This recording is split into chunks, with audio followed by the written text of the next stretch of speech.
aya moja na uzito wake, na aya hiyo ni aya ya kutupeleka sisi kwa Mwenyezi Mungu, na ni aya ya kutengeza maisha yetu pia ya dunia kwa sababu sisi tuna sehemu tatu. Sehemu zote tatu tunataka ziwe nzuri, lakini ukitengeza nyingine zaidi waharibu nyingine. Ukilemea kwenye sehemu moja ukaipenda zaidi, basi sehemu nyingine yaathirika. Sehemu ya kwanza ni hii dunia ambayo twaishi. Hiyo ndio stage ya kwanza, ndio wenye talqini wanapomsomea maiti wanamwambia hadha awwalu manzili min manazil al-akhirah. Hii ni mashukio ya kwanza, ni stage ya kwanza katika stage za akhira. Wa akhiru manzili min manazil dunya, na ndio stage ya mwisho katika stage za dunia. Kwa hivyo ya kwanza ni ya dunia hii ambayo tuko ndani yake. Hapa sio mwanzo wa maisha yetu, na tukifa sio mwisho wa maisha yetu, bali ni mwanzo wa maisha. Kabla ya kuja duniani tuko sisi, kabla ya kuja duniani tuko, na kabla ya kuingia katika mgongo wa mzazi wako tuko. Tumepita sehemu inaitwa alamu dharra, ulimwengu wa dharra. Dharra ni kitu kidogo sana, kwa lugha ya kileo yaitwa atom, kidogo kabisa. Katika alamu dharra tulikusanya roho zetu sote zikawekwa mahali pamoja, kisha Mwenyezi Mungu akatuuliza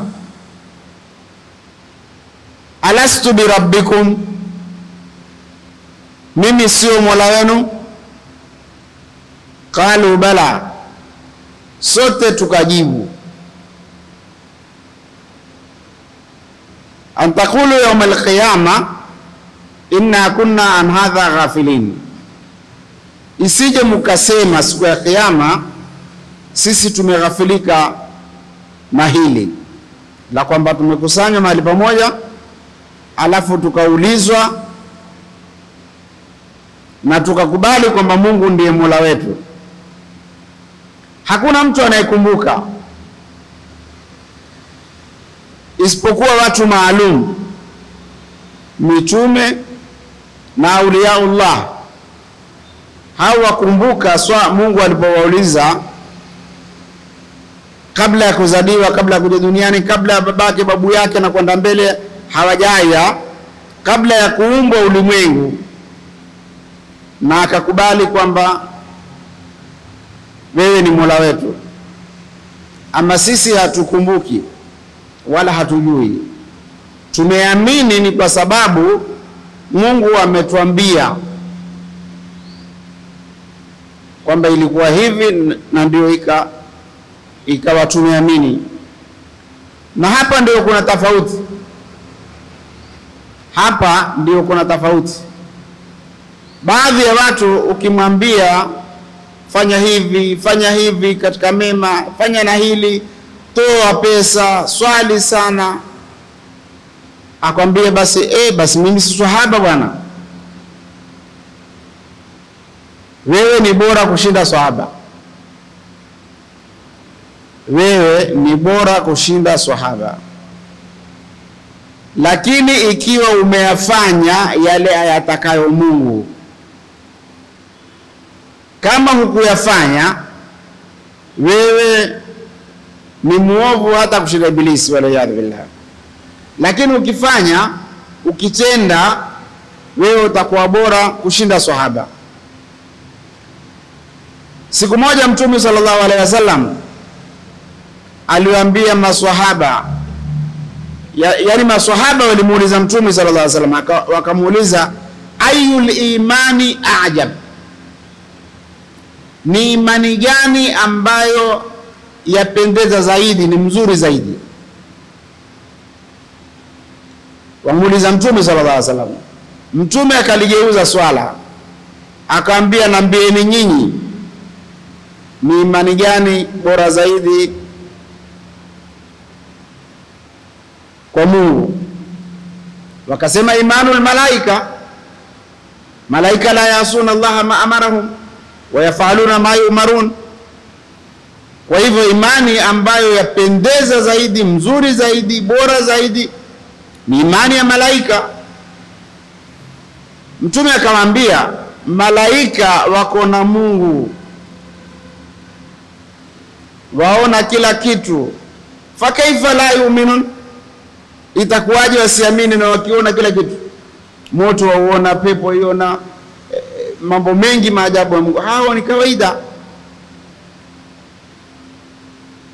Wakamwambia, basi ni imani ya al-anbiya, imani ya manabii ni bora zaidi. Mtume akamwambia, manabii huletewa wahi na amehifadhiwa na hutoka wahi kutoka kwa Mungu, wakaona hili na hili la kufanya ni lipi, fa kaifa la yu'minun, itakuwaje wasiamini? Wakamwambia, basi ya Rasulullah, yaonekana ni sisi maswahaba, sisi ndio bora. Mtume akamwambia, nyinyi mko na mimi, Qur'ani ikiteremka maona kila kitu nawafundisha, itakuwaje msiamini? Sasa ikawa imani ya malaika sio bora, imani ya mitume sio bora, imani ya maswahaba sio bora zaidi. Kisha Mtume akamwambia, basi nitawaambia ni imani gani bora. Akamwambia, imani bora ni imani ya watu ambao watakuja baada yangu, waone kitabu tu kimechapishwa cha Qur'ani na waamini. Hao ndio bora. Hawakumuona Mtume, hawakuishi kama malaika, hawakuteremshiwa wahi, alafu wao waliona kitabu tu wakakiamini, hao ndio bora. Lakini hapo katika kuamini kuna kazi. Sizo imani hizi zetu za made in China. Imani ni imani, imani ambayo umekuwa na yakini katika roho. Imani uko msikitini kwa Mungu na wamwamini Mungu, si uko msikitini na wafikiria mganga kufanyia dawa, si uko msikitini na wafikiria uchawi, si uko msikitini na wafikiria, hiyo si imani. Ama ikiwa ni imani ya kisawasawa, basi twashinda malaika, twashinda mitume, kwa sababu tumeamini bil ghaib, alladhina yu'minuna bil ghaib. Kwa hivyo leo tutakwenda kwenye aya moja tu kwenye Qur'ani, aya yenyewe inayosema, wa idha sa'alaka ibadi fa inni qarib ujibu da'wata ad-da'i idha da'an falyastajibu li waliyu'minu bi la'allahum yarshudun. Hii aya ina siri ndani yake kilugha, na utaona nitakupa mfano wa aya nyingine zinavyosema na hii inavyosema. Aya hii imeteremka katikati ya aya nyingine za saumu. kutiba alaykumus siyam kama kutiba ala alladhina min qablikum. Kisha katikati ndio iko hiyo, wa idha sa'alaka ibadi fa inni qaribun ujibu da'watad da'i idha da'ani. Kisha ikaja tena aya za kufunga saumu, uhilla lakum lailatas siyami rafathu ila nisaikum. Sasa hii imetiwa katikati. Tunaloelewa la kwanza ni kuelewa kwamba saumu na hii aya ina mafungamano makubwa. Aya hii Kiswahili yasema, wakikuomba waja wangu au wakikuuliza waja wangu kuhusu mimi Mungu, mimi niko karibu sana. Ujibu da'watad da'i, hujibisha dua ya mtu mwenye kuomba, idha daani, akiniomba. Sasa katika aya nyingine zote imekuja sampuli nyingine, wa idha sa'alaka, zimekuja nyingi kwenye Qur'ani. Kwa mfano, yas'alunaka 'anil ahilla qul, watakuuliza kuhusu hizi nyota au hii mwezi. Kwa nini mwezi huwa mwembamba baadaye ukawa mnene kidogo kisha ukawa raundi? Qul, waambie Muhammad, hiya mawaqitu linnas, ni time za watu, wal haji, na kuhiji, utajua kwa ule mwezi. Aya nyingine, wasalunaka anish shahril harami qitalin fihi, watakuuliza kuhusu mwezi mtukufu, kupigana katika miezi mitukufu. Qul qitalun fihi kabirun, waambie Muhammad, kupigana katika miezi mitukufu ni katika madhambi makubwa. Aya nyingine tena ikasema, wayasalunaka madha yunfiqun, watakuuliza watoe nini, watoe sadaka. Sasa watakuuliza tutoe nini? Qulil afwa, qul, waambie Muhammad, al-afwa, chochote kitakachozidi mtoe sadaka. Kwa hivyo tumeona kwamba katika aya zote hizi, kila ilipo yasalunaka, watakuuliza, huambiwa mtume waambie kadhaa. Lakini aya hii, wa idha sa'alaka ibadi, wakikuuliza waja wangu, fa inni qarib, mimi niko karibu. Hataki mtume Muhammad ndio awajibu, hamwambii mtume waambie mimi niko karibu, la, fa inni qarib, mimi niko karibu. Sasa kuna tofauti ya matamshi baina ya aya hizi nyingine na aya hii. Aya nyingine aambiwa mtume, na si moja, ni nyingi, aambiwa mtume qul, waambie. Wameuliza hivyo, waambie. Lakini hapa tulipouliza kuhusu Mwenyezi Mungu, tulipomuuliza Mwenyezi Mungu au kumuomba Mwenyezi Mungu, hakungojea mtume kutujibu wala hakumwambia mtume wajibu. Mwenyewe amesema, fa inni qaribun ujibu da'watad da'i idha da'an, hujibisha dua ya mwenye kuniomba wakati akiniomba. Kwa hivyo aya hii iko ndani ya aya za saumu. Ni dalili ya kwamba saumu na maombi ni muhimu zaidi. Sasa ajabu ni mtu ambaye itafika time ya maghrib, kuwekwe anuai za zakula, asahau kumwomba Mungu. Kabla ya kula tende, kabla ya kuitia mdomoni, soma dua kwanza. Soma dua kwanza, usipeleke mkono kupigania sambusa. Usipeleke mkono haraka haraka kuzikusanya bajia. Huo ni uroho na ni ujinga, kwa sababu wapoteza nafasi ambayo huenda huipati tena.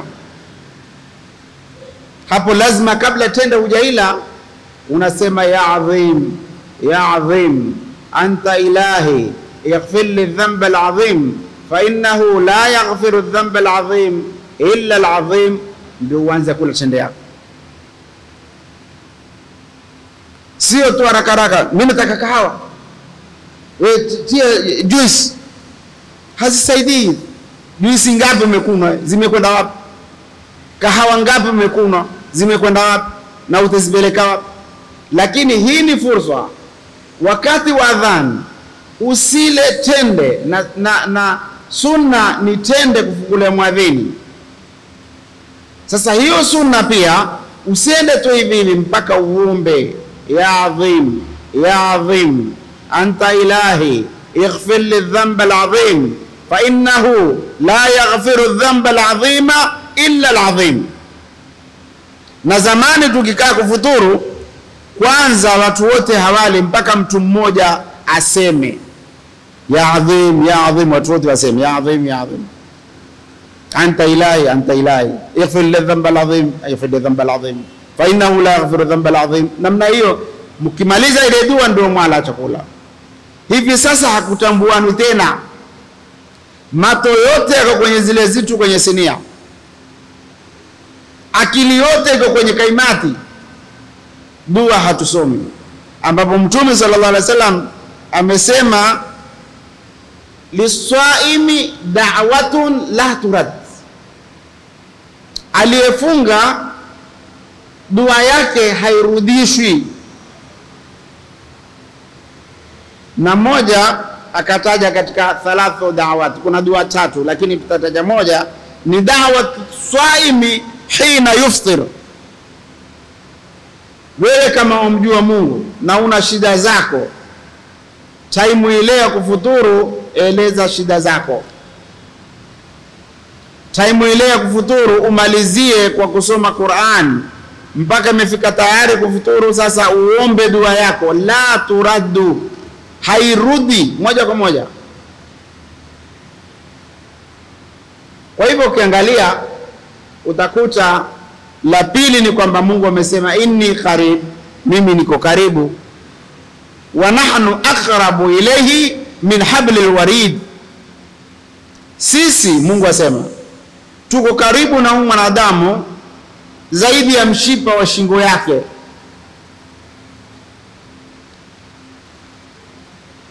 Kwa hivyo aya hii inayosema idha salaka ibadi fa inni qarib, yatosha, ni aya ya kutatua matatizo yetu. Yatosha, ni aya ya kutuonyesha kwamba ndiye Mwenyezi Mungu iko wazi.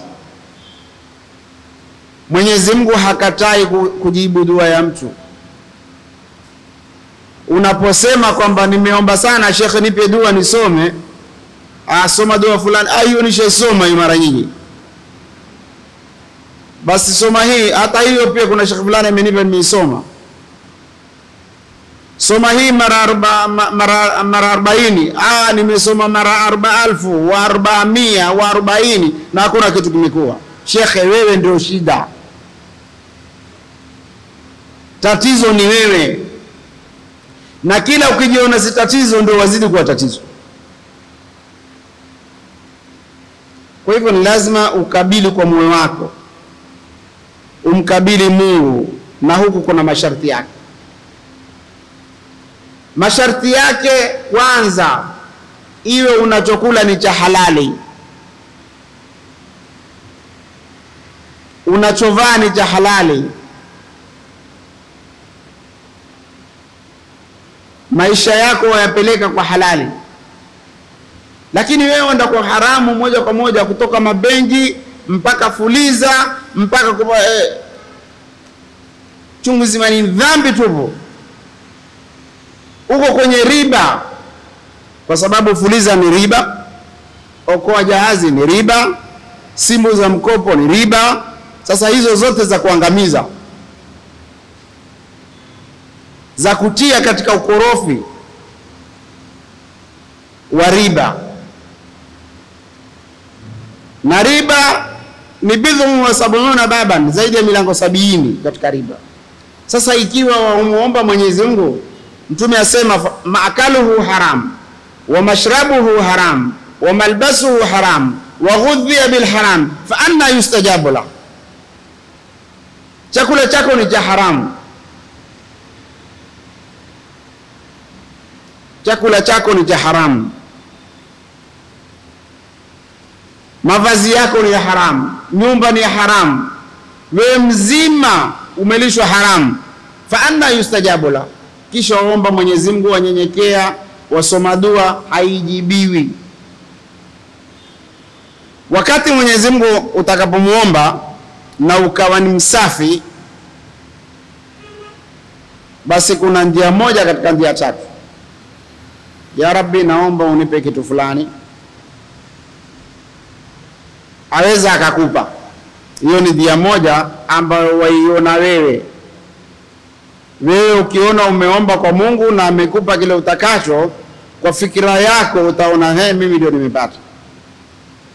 Sasa kuna mara nyingine Mwenyezi Mungu akubadilishia, wewe wataka hiki lakini hii si khairi kwako, nitakupa hiki, akupa kingine. Mara nyingine hakupi kabisa na amekujibu, kwa sababu amekuwekea wewe waomba hiki upate hapa duniani, na ili hali wewe mwenyewe una shida ya amali, una shida ya madhambi. Hiki nitakuwekea siku ya kiyama, ukija siku ya kiyama utakipata. Sasa wewe usiharakishe kwamba lazima upate kile utakacho. Hata katika kuomba watoto ni kuomba qurrata a'yun, rabbana hab lana min azwajina wa dhurriyyatina qurrata a'yun. Naomba mtoto wa kutuliza jito langu, nikimwangalia yeye anafurahi. Wewe umeomba tu haraka haraka, sijapata mtoto, ya Rabbi nipe mtoto tena wa kiume, umepewa mmoja, jambazi, teja, bala moja kwa moja. Faida yake ni afadhali uketi usizae. Lakini waomba hili la pili, hablana min azwajina wa dhurriyyatina qurrata a'yun. Kuna mmoja aliniambia, ustadhi, niombea dua. Alikuwa na safari ataka kwenda nje, anambia, ustadhi, niombee dua, nataka kwenda London. Sasa akienda mpaka akaingia ndegeni, safari karibika, akarudi. Akaenda tena mpaka akafika Misri, safari karibika, akarudi. Sasa aliporudi, ustadhi, niombee Mungu. Kaambia, mimi nitaomba ikiwa ni kheri uipate hii safari, ikiwa ni shari usiipate. Akaambia, hapana, usiniombee hivyo, omba hata ikiwa ni shari Mungu aibadilishe ifanye kheri, lakini safari niipate. Kwanza ibadilishe ifanye kheri, alafu anipe. Naam, Mungu aweza kufanya hivyo, lakini wewe usifikirie kwamba ulilopewa lolote ni baya. Wa asa an tuhibbu shay'an wa huwa sharrun lakum wa asa an takrahu shay'an wa huwa khairun lakum wallahu ya'lamu wa antum la ta'lamun. Mara nyingine mtatukia kitu na kile ndio kheri kwenu, mara nyingine mtapenda jambo na lile ndio shari kwenu. Muhimu ni wewe tu ufanye bidii, uwe karibu. Mwenyezi Mungu asema, fa inni qarib, mimi niko karibu. Sasa wewe uko karibu na Mungu? Wewe mpaka wataka dua zako zijibiwe, uko karibu na yeye? Yeye uko karibu, hana shida. Lakini wewe je, uko karibu? Kuwa karibu namna gani? Ni msafi. Watafuna nini? Wavuta nini? Waangalia nini? Wakaa wapi? Una mipango gani unayofanya? Ni ya halali, ni ya haramu? Ni safi au ni ghishi, kuwaghushi wendani wako? Kwa hivyo hutakuwa karibu. Ama Mungu akiwa anasema kwamba ni karibu, Mungu huwa karibu na sisi. Tuko sampuli mbili. Sampuli ya kwanza ni qurbun am, na sampuli ya pili ni qurbun khas. Kuna ukaribu wa watu wote kwa general, na kuna ukaribu wa special. Ukaribu wa watu wote ni kila mtu, Muislamu, kafiri, jini, binadamu, Mungu kwa karibu naye, amwangalia, amtuza, ampa riziki yake. Hunyimi riziki wewe kwa sababu ni kafiri. Na ukifanya biashara kwa mipango mizuri na kufanya tazwik, kuitangaza, itakwenda vizuri na utajijenga vizuri na ukafiri wako. Na Muislamu naye akafanya biashara vibaya, hajui kuifanya, hana bidii, si mwaminifu, ataanguka na Uislamu wake. Kwa hivyo katika mipango ya dunia huwa namna hiyo. Kafiri na Muislamu wote Mungu huangalia, ni karibu. Ama al-qurbul khas, ukaribu special, hupata wale watu wema peke yao na mawali peke yao. Ndio katika hadithi ambao kwamba wakati hauturuhusu kuieleza hadithi kusi, lakini mwaielewa nyinyi, mwaijua hadithi. Asema ukiwa baada ya kufanya amal mpaka uwe karibu na Mwenyezi Mungu, sasa Mwenyezi Mungu Subhanahu wa Ta'ala yeye huwa ndio macho yako, yeye huwa ndio masikizi yako, yeye huwa ndio mkono wako, yeye huwa mguu wako. Ukiomba chochote utapata, chochote ukiomba utapata. Ndio semekana kuna mawali huko nyuma, mtu amepanda juu ya jabali alafu akasema mimi hapa nilipo, lau nitaliambia hili jabali litetemeke, litatetemeka. Ile kusema lau nitaliambia jabali litetemeke, likatetemeka. Akasema sijasema bado, nimetoa ni mfano. Kwa hivyo kuna watu sampuli hiyo. Ukitoamini ni shauri yako, ikiwa watukulia watu wote ni kama wewe, shauri yako. Lakini kuna watu wakiomba hupata, na wakijilinda kwa Mungu hupata, baada ya kufanya amali saliha, baada ya kumtii Mungu, baada ya kufanya wema. Sasa hawa ndio wanaokubaliwa dua zao. Ukisha kufika mahali hapo, sasa ndio mahali muhimu zaidi pa kumuomba Mwenyezi Mungu ni swala. Fasjud waqtarib, sujudu na ukaribie kwa Mwenyezi Mungu. Aqrabu ma yakunu al-abdu ila rabbih wa huwa sajid, mahali ambapo mtu wa karibu zaidi na Mungu wake ni wakati amesujudu. Pale unaposujudu pale, na watu wanaona ladha na wakasikia raha. Mwingine anaweka kitu tu akiinua, weka kitu akiinua, hamu maskini hana mpango, lakini mwingine anasikia raha ambayo kwamba hakuna raha kama hiyo, hakuna raha kama hiyo. Ndio maana walikuwa wakisujudu wengine, Mtume alikuwa akisujudu mpaka Aisha akaona amekufa mke wake Mtume, mpaka akaona labda huyu mtu ashakufa, amesujudu amekufa hivyo hivyo, mpaka akaenda akamgusa kidole hivi, akatetemesha kidole, akajua hajafa bado, kwa sababu ya raha anaosikia katika moyo wake. Lakini mtu anasikia raha kwa simu yake, ndio ana raha. Ushetani wote uko hapo ndani. Hapa lau kila mmoja ataambiwa itoke ile siri yake ya simu yake, mtaona vituko, mtaona maajabu binadamu tunayoyafanya kwa Mungu wetu. Kwa hivyo mtu ambaye apumbazwa na simu au sumu kwa lugha nyingine, haoni raha kwa adhkar, haoni raha kwa kumtaja Mungu, haoni raha kwa kufanya ibada, haoni raha kwa kusoma Qur'ani, huyo hajawa karibu na Mwenyezi Mungu Subhanahu wa Ta'ala. Kwa hivyo hawa wanaokwenda namna hii huwa wana hatari ya kukosa ile neema ya Mwenyezi Mungu kubwa na dua zao. Mungu anapotupenda, inavyoeleza hadithi inasema Mwenyezi Mungu kila siku yanzilu ila samai dunia, huteremka katika uwingu wa dunia kwa namna ambayo si kama kuteremka wanadamu wengine. Akasema hal min mustaghfirin faaghfira lah, hal min taibin faatuba alayhi, uko mwenye kutubia ni kubali toba yake, uko mwenye kuomba msamaha ni msamehe. Atutaka. Kwa hivyo Mungu anapotupenda, inavyoeleza hadithi inasema Mwenyezi Mungu kila siku yanzilu ila samai dunia, huteremka katika uwingu wa dunia kwa namna ambayo si kama kuteremka wanadamu wengine. Akasema hal min mustaghfirin faaghfira lah, hal min taibin faatuba alayhi, uko mwenye kutubia ni kubali toba yake, uko mwenye kuomba msamaha ni msamehe. Atutaka.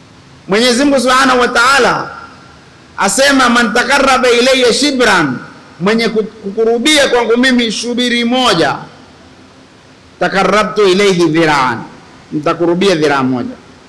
Wa man takarraba ilayya dhira'an, mwenye kuja karibu na mimi dhiraa moja, takarrabtu ilayhi ba'an, nitakuwa karibu na yeye pima nzima.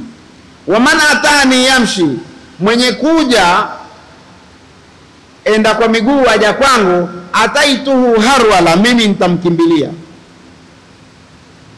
Yani Mungu atuumbe sisi, atulete hapa duniani kisha tutese.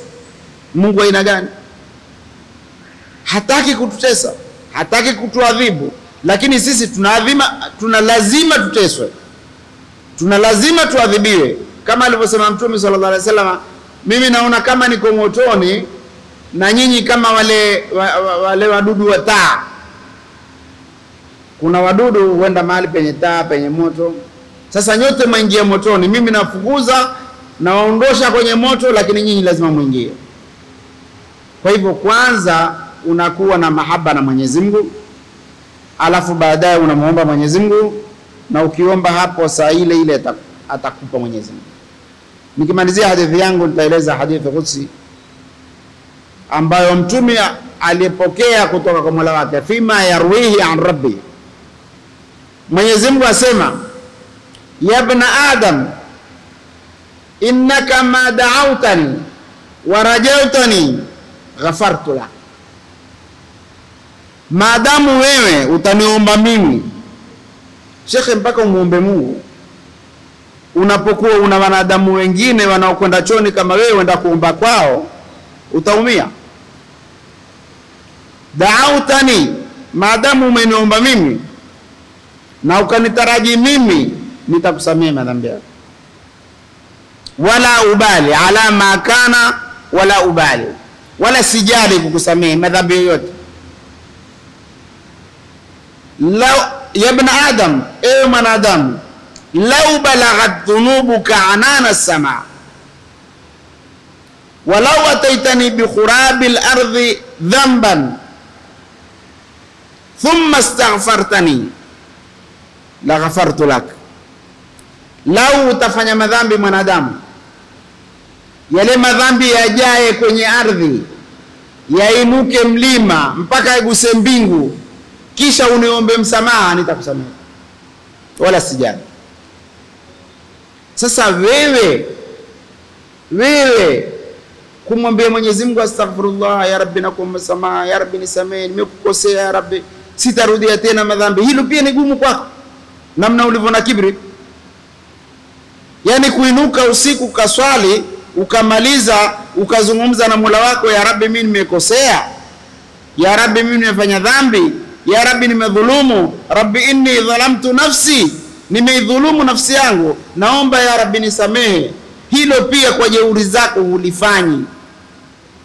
Ukilala umelala kama punda,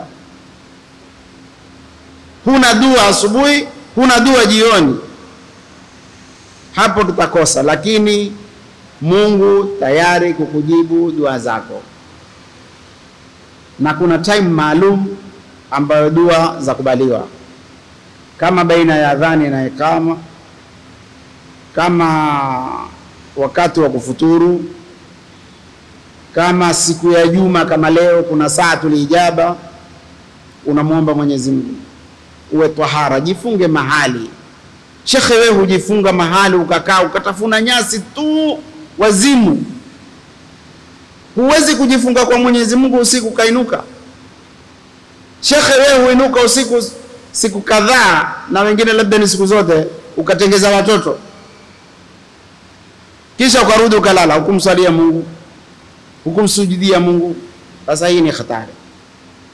Allahumma ij'alna min alladhina yastami'una alqawla fayattabi'una ahsanahu. Allahumma istajib da'watina, Allahumma istajib da'watina, Allahumma istajib da'watina, wa amin rawatina, wastur awratina, waqdi hajatina, wakfina ma hammana, washfi mardana, warham mautana wa ahyana. Allahumma innaka afuwun tuhibbul afwa fa'fu 'anna.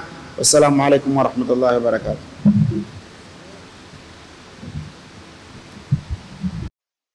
ربنا وانفعنا بما علمتنا. رب علمنا الذي ينفعنا. رب فقهنا وفقه أهلنا وقرابات لنا في ديننا.